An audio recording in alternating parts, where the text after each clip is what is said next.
Hello friends, నేను మీ JD. Welcome to big boss updates. Big బాస్లో లాస్ట్ మెగా చీఫ్ అయిపోయారు రోహిణి గారు. కానీ ఇక్కడ బ్యాడ్ లక్ ఒక ఇద్దరికి మాత్రం తగిలింది, గుడ్ లక్ ఏమో రోహిణికి తగిలింది. ఎందుకంటే లాస్ట్ మెగా చీఫ్ అనేది చాలా ఇంపార్టెంట్. ఒక్క వారం సేవ్. ఇప్పుడు 12 వీక్ నడుస్తుంది. 13th వీక్ సేవ్ అవుతారు మెగా చీఫ్ అయిన వాళ్ళు. ఇక 14th మధ్యలో ఒక్కటి కనుక స్కిప్ అయిపోతే నెక్స్ట్ డైరెక్ట్ టాప్ 5కే. ఎంత అదృష్టం చూడండి. మరి అలా రోహిణి మంచి సేఫ్లో ఉంది. ఇక ఫస్ట్ రౌండ్లో టాప్లో వచ్చిన టేస్టీ తేజ, లాస్ట్లో రోహిణితో పాటు లాస్ట్ వరకు నిలిచిన మెగా చీఫ్లో పృథ్వీ శెట్టి. నిజంగా బ్యాడ్ లక్ అని చెప్పొచ్చు. ముఖ్యంగా పృథ్వీని చూసుకుంటే ప్రస్తుతానికి ఈ వీక్ కూడా నామినేషన్లో ఉన్నాడు, లీస్ట్లో ఉన్నాడు.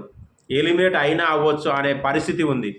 మరి అలాంటి అతను మెగా చీఫ్ అయితే బాగుండు. ఎందుకంటే లీస్ట్లో ఉన్నాడు కాబట్టి ఈ వారం కనుక ఎలిమినేట్ అవ్వకపోతే నెక్స్ట్ వీక్ సేఫ్ అవుతాడు. ఆ తర్వాత వీక్ మళ్ళీ ఓటింగ్లో ఏదో ఆయన ఒక వారంలో మిస్ అయితే మళ్ళీ టాప్ 5కి వెళ్ళిపోతాడు.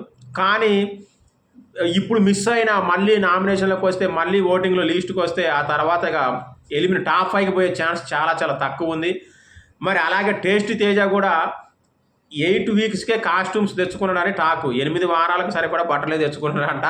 సో ఆయన కూడా కెప్టెన్ అయ్యి ఉంటే సేవ్ అయ్యి టాప్ 5కి పోయే ఛాన్స్ కొంచెం దగ్గరలో ఉన్నది. బట్ ఇప్పుడు ఆయనకు కూడా ఛాన్స్ లేదు. టాప్ 5కి వెళ్ళేలోపు పృథ్వీ అండ్ టేస్టీ తేజ ఖచ్చితంగా ఎలిమినేట్ అయ్యే ఛాన్స్ అయితే ఉంది. Anyway, good luck to Rohini.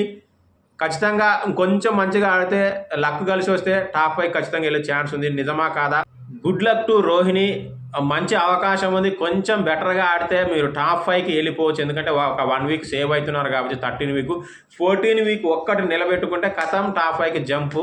So మరి రోహిణి టాప్ 5కి వెళుతుందా లేదా, అలాగే కెప్టెన్సీని సమర్థవంతంగా నిర్వహిస్తుందా లేదా కామెంట్ చేయండి.